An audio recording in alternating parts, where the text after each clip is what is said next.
Olá, gente! Tudo bem com vocês?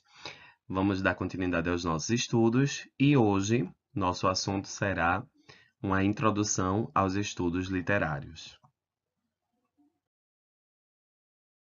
Então, para começar, eu vou lançar esta pergunta aqui: o que é literatura?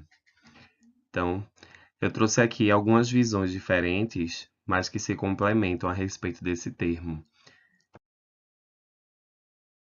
De acordo com a etimologia da palavra, a palavra literatura deriva da palavra latina literae, que significa letra do alfabeto, caráter da escrita. Ou seja, em latim, literatura, né, literae, significa ação de traçar as letras. Então, de acordo com o latim, a palavra literatura em sua origem tem mais a ver com o ato, com a ação em si. De acordo com o dicionário, literatura é a arte de escrever trabalhos artísticos em prosa ou verso. É o conjunto das produções literárias de um país de uma época. Então, essa é a definição trazida pelo dicio.com.br. Para complementar ainda mais, trouxe aqui um poema de Paulo Leminski, em que ele diz o seguinte: o título do poema é Razão de Ser. Escrevo e pronto. Escrevo porque preciso. Preciso porque estou tonto. Ninguém tem nada com isso. Escrevo porque amanhece, e as estrelas lá no céu lembram letras no papel. Quando o poema me anoitece, a aranha tece teias, o peixe beija e morde o que vê.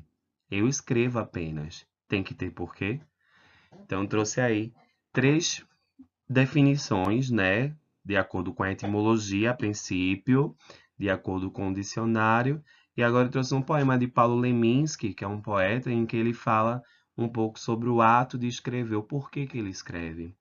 E aí, para a gente poder chegar a uma conclusão, né, a respeito dessa palavra literatura, eu costumo trazer uma visão de que a literatura ela é o espelho social de uma época, né? Por que é o espelho social de uma época? Porque a partir da literatura nós conhecemos muito sobre a história de um povo, sobre a história de uma nação, a história da própria sociedade.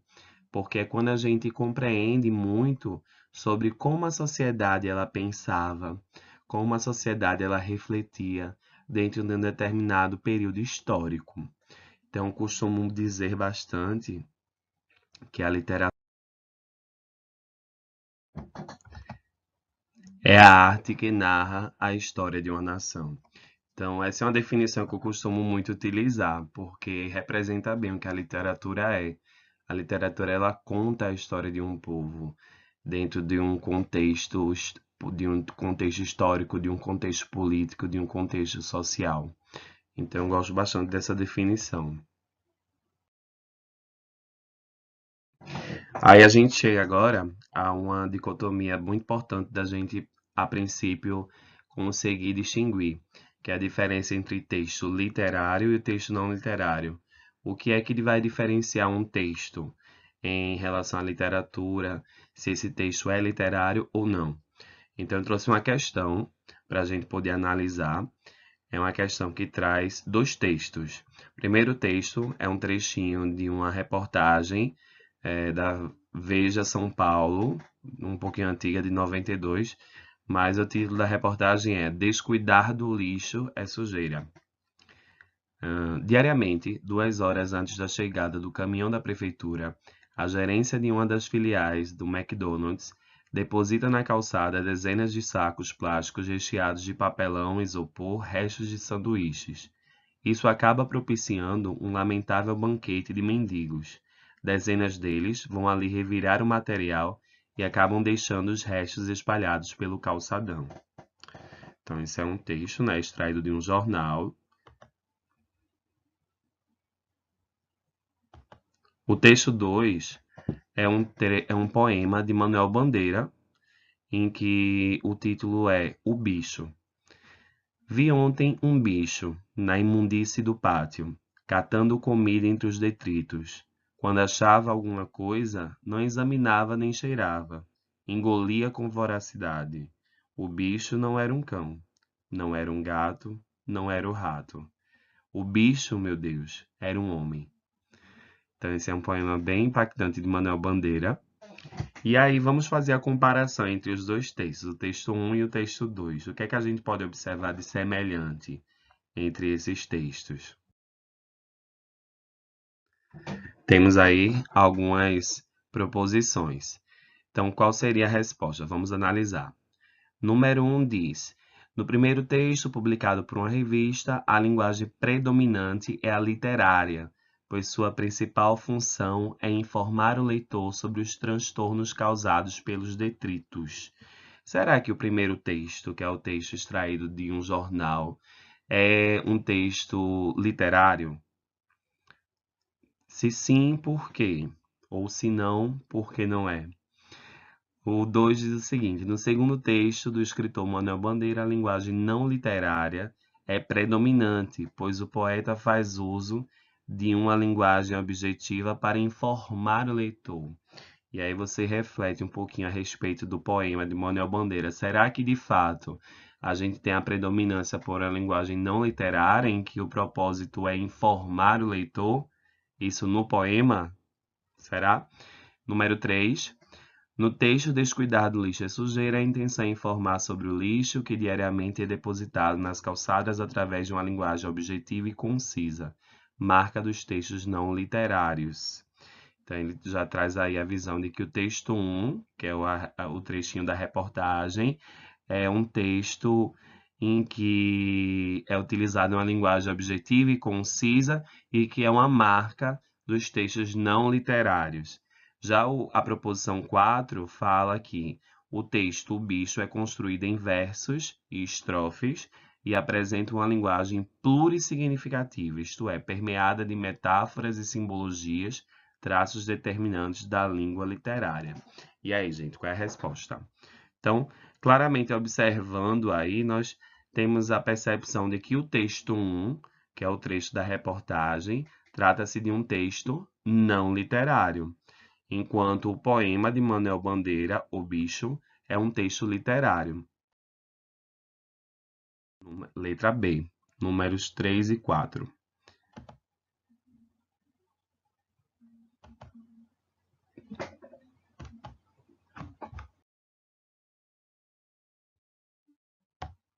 Pronto, vamos fazer a análise agora do porquê em si, né? A diferença entre o texto não literário e o texto literário. Pois bem, o texto 1, ele trata-se de um texto não literário, por quê? Porque a principal função daquele texto não é causar uma emoção, não é mexer com a sensibilidade do leitor. Não tem essa proposta, né? Não há um cuidado em utilizar as palavras para causar esse efeito no leitor.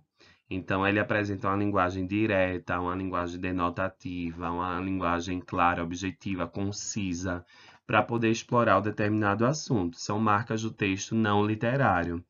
Já o texto literário, que é o poema, o bicho, ele tem toda uma construção que é proposital para que a gente possa se sensibilizar com a mensagem. Se a gente percebe aí, se a gente faz a comparação, observamos que os dois textos abordam uma temática parecida, né? Uma temática semelhante.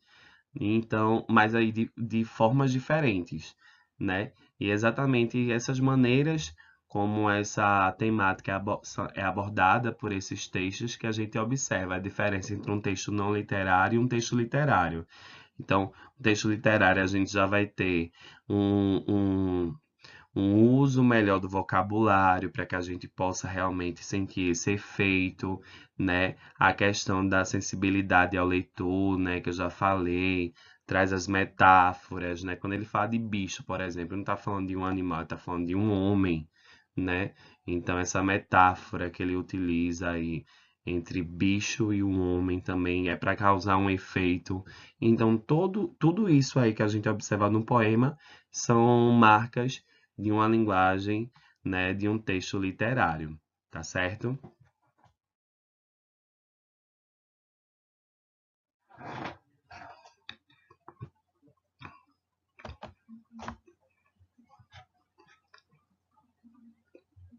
Então, aí, comparando um pouquinho, né, temos aí um quadro mostrando as marcas da linguagem literária e as marcas da linguagem não literária. Então, na linguagem literária, a gente tem uma linguagem que ela é intralinguística, né? Ou seja, ela é determinada através de um contexto, a palavra por si só, ela não tem um sentido propriamente dito, a gente tem que observar o contexto, como ela está inserida dentro de uma frase, o efeito que ela quer causar, né? Por exemplo, se eu pego uma palavra bicho de forma aleatória, não vai significar tanta coisa.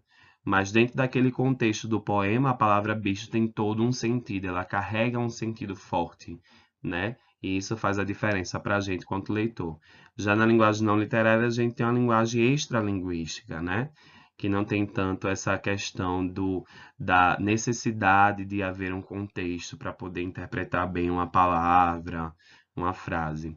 E aí, na linguagem literária, a gente tem a ambiguidade, que é o duplo sentido. A gente tem uma conotação. O que é conotação? Conotação é a linguagem figurada, né? Como a gente observa lá, né? Ele fala sobre o bicho, mas ele não está falando propriamente sobre um animal, ele está falando sobre um homem. Então, ele trata a palavra bicho de maneira figurada. A gente tem uma sugestão, né? Porque permite ao leitor fazer análises diferentes, né?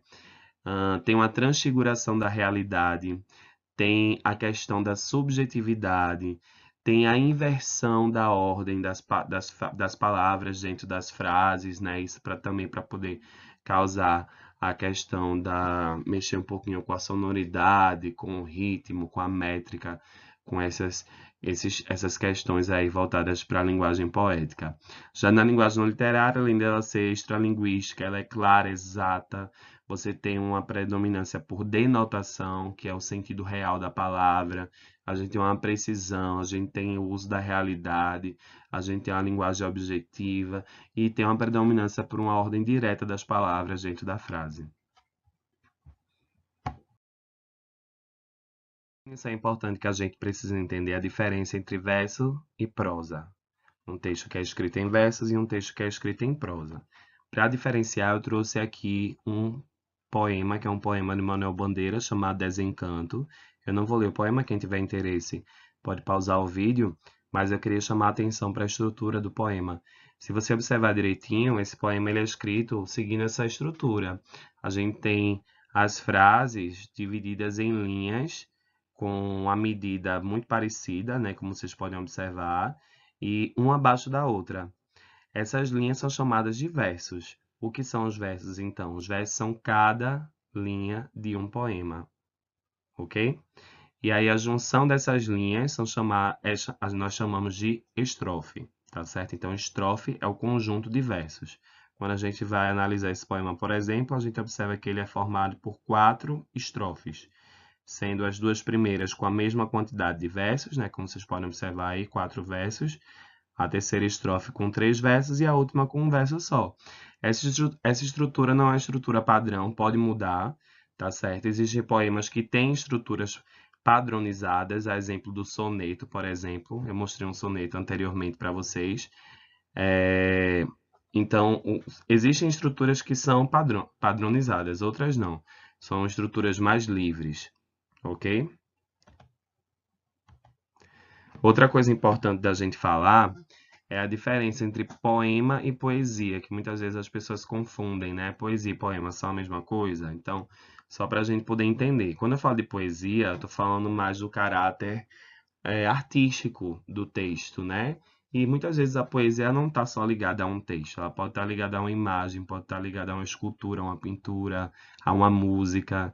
A poesia, ela é, na verdade, o que faz a gente se sensibilizar quando a gente tem contato com aquela obra. Muitas vezes você já deve ter percebido, por exemplo, quando você escuta uma música que você gosta muito, que ele toca, que ele traz memórias, você dizer assim, nossa, essa música é uma poesia. Então, por que a gente diz que aquela música é uma poesia? Porque aquela música ela toca na gente, ela emociona. Então, a poesia é esse caráter abstrato que consegue fazer com que a gente se emocione de alguma forma. Então, quando é um texto ele tem poesia, é exatamente porque o texto ele tem esse caráter de emocionar o leitor, tá certo? O poema é nada mais nada menos que o próprio gênero, tá certo? Então, aqui nesse texto aqui, por exemplo, eu tenho um poema, tá? E o poema, ele pode ter poesia, mas a poesia, ela não está apenas ligada ao poema, pode estar ligada, inclusive, a outros gêneros, como eu citei o exemplo da música, uma fotografia, uma paisagem. Então, a poesia é algo assim, mais solto, mais livre, mais abstrato, tá bom? Um exemplo de um texto escrito em prosa, eu trouxe aqui um trechinho de uma obra chamada Vidas Secas, que é uma obra muito conhecida da nossa literatura, que é uma obra do autor Graciliano Ramos. E aí, se a gente observar direitinho a estrutura, já é diferente da estrutura do poema de Manuel Bandeira. Essa obra ela é escrita em parágrafos, né? Não há essa preocupação por parte do autor, assim como há preocupação por parte do poeta de definir uma medida para cada linha, para cada verso, né? Até porque aqui a gente não tem uma escrita em versos. A gente tem realmente uma composição em parágrafos, né? Um texto contínuo, tá certo? Então, isso daí é um texto escrito em prosa. Quando você pega, por exemplo, o Enem, no Enem você tem lá na proposta de redação falando que você precisa escrever um texto em prosa. Então, por que o Enem ele traz isso? Porque um texto escrito em prosa é um texto que ele tem essa estrutura, né? E aí você já vai saber. Você não vai lá, por exemplo, para escrever um poema ou uma letra de canção, que também é um texto escrito em versos, né? Um texto escrito em prosa é um texto próprio de notícias, de reportagens, dissertações, romances e etc. Ok?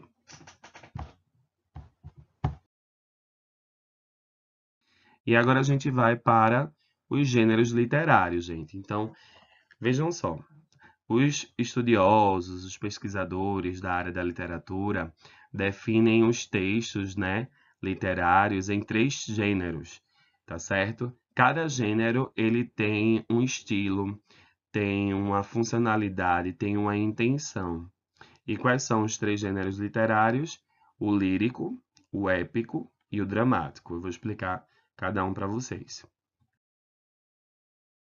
Começando a partir do gênero lírico. O gênero lírico ele vai surgir na Grécia Antiga. Ele tem esse nome lírico porque ele deriva de um instrumento musical chamado lira, tá certo?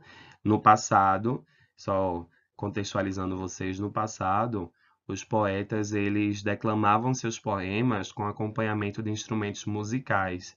Então, o gênero lírico ele surge por conta disso, né, do uso do instrumento chamado lira, que era um instrumento muito utilizado. E aí, esse instrumento, inclusive, simboliza a poesia em si. O gênero lírico ele é marcado pela emoção, pelo uso do sentimento, a subjetividade, né? Esse caráter pessoal do poeta, a expressão do eu. Então, é uma linguagem altamente emotiva. Essa é a marca do gênero lírico. Além disso, os temas mais utilizados em textos do gênero lírico geralmente são os textos voltados para os sentimentos, como amor, a tristeza, a angústia, a saudade, solidão.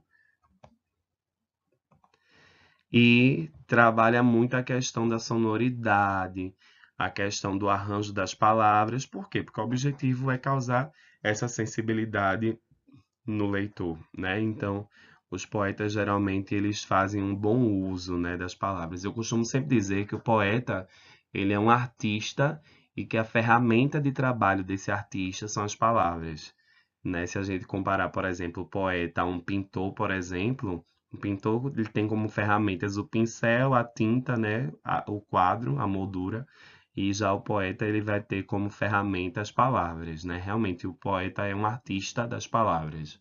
Eu sempre gosto de utilizar isso. Pois bem, um ponto importante quando a gente fala de gênero lírico, de lirismo, é que lirismo, na verdade, é um caráter que pode aparecer em vários gêneros. Eu não posso perceber, não é, o gênero lírico ele não é só atrelado ao poema, por exemplo. A gente pode ouvir uma música e pode perceber um lirismo presente ali naquela música, a gente pode ver um quadro, a gente pode apreciar uma peça de teatro, a gente pode assistir a um filme e pode perceber esse lirismo presente, tá certo? Esse daí é um quadro que tem aí Orfeu e Eurídice, né? E se você observar aí, o personagem ele tá com um instrumento carregando, né? Que é a lira. E aí um exemplo de gênero lírico é um poema, né? Do poeta Vinícius de Moraes, chamado Soneto de Fidelidade. Eu não vou ler esse poema, mas se vocês puderem dar uma pausa aí, vale muito a pena. Eu gosto muito desse poema, inclusive. O gênero dramático é um gênero que está ligado à encenação de textos teatrais, certo? Então, é um texto que ele é construído para encenar, ou seja, para ser dramatizado. Então, a palavra drama, inclusive, em grego significa ação, é uma coisa importante a gente entender, tá certo? Então, a estrutura do texto dramático é uma estrutura voltada para a questão da dramaticidade mesmo, para a questão da encenação, tá? É um texto que ele é composto onde de maneira onde você observa os personagens dialogando, né? Não há um narrador, isso é importante a gente citar, num gênero dramático. A história ela vai ser contada pela própria fala dos personagens, tá certo? Ahn, Então, a gente tem a peça, né? A peça que é a obra literária mais ligada ao gênero dramático. Quando a gente fala de espetáculo teatral, é importante a gente também lembrar que há outros recursos, né, que são muito importantes para a composição de uma peça de teatro, como, por exemplo, a questão cênica, a questão de maquiagem, figurino, tudo isso compõe e ilustra bastante o gênero dramático no momento em que ele é encenado e causam todo o efeito para a gente poder interpretar, para a gente poder entender um texto teatral. Temos aí um exemplo, né, uma foto da peça Morte e Vida Severina, do poeta João Cabral de Melo Neto.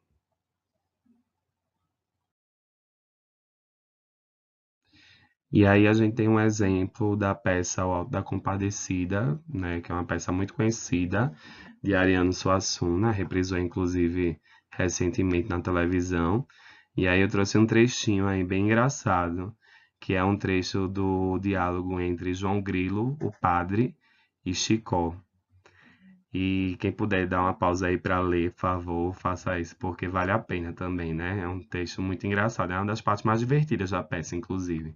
E aí eu queria chamar a atenção para a estrutura, né? A estrutura do texto teatral. Se você observar direitinho, a gente tem sempre a presença do nome do personagem em seguida da sua fala. Em alguns momentos, como aqui, por exemplo, onde ele fala aqui, ó. Deixa eu procurar aqui, quando ele traz aqui. Pronto, aqui nesse trechinho, em que diz assim: o padre desfazendo-se em sorrisos. Estão vendo aqui? Pronto, quando você observa esse trechinho aqui, ó, isso aqui a gente chama de rubrica, tá? Rubrica. O que é a rubrica? A rubrica é exatamente esse trechinho aí presente próximo ao nome do personagem que vai indicar para o ator ou até para o próprio leitor qual é a ação, de que maneira o ator vai poder encenar aquela fala, né? Indica também a movimentação dentro da peça, do teatro. Então, isso também é uma marca do texto teatral.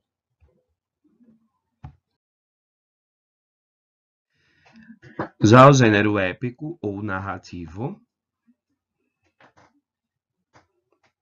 o gênero épico, ele tem a ver com a questão da palavra epopeia, tá? A palavra épica, né, vem de epopeia.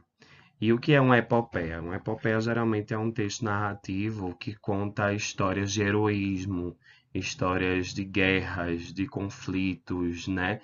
Histórias assim de exaltação de uma pátria, exaltação de uma nação. Então são marcas do texto épico ou texto narrativo.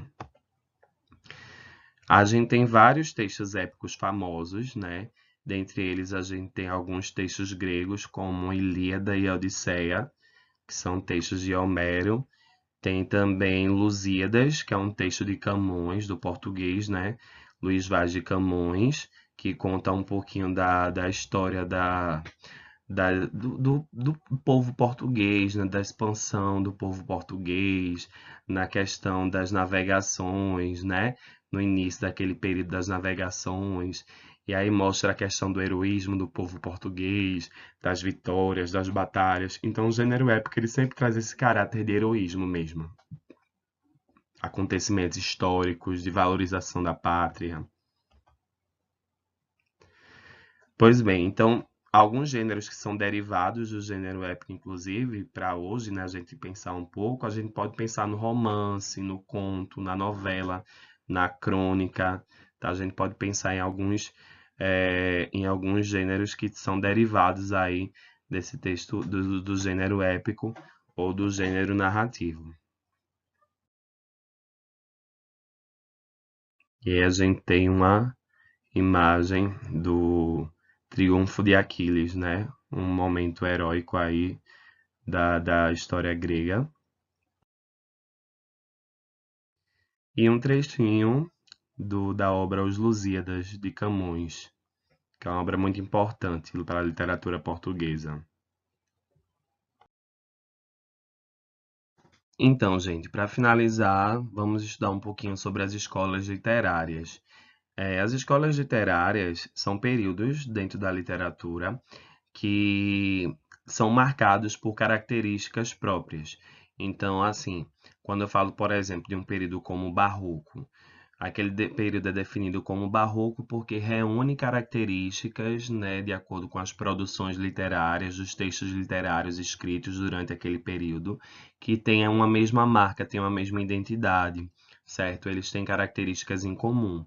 Então, a gente diz que a escola literária vigente naquele período foi o barroco, por exemplo. Então, as escolas literárias, elas são diferentes, elas trazem marcas diferentes, tá certo? E elas refletem muito sobre o contexto social, o contexto histórico das pessoas durante aquele período, certo? Então, quando a gente for estudar as escolas literárias, a gente vai sempre voltar um pouco nos conceitos de história mesmo, né? Da disciplina de história.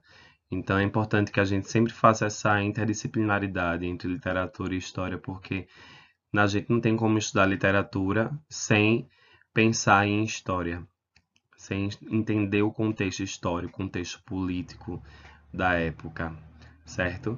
E aí a gente tem mais ou menos as datas, né, de cada período no Brasil e em Portugal, as eras da literatura, tá certo?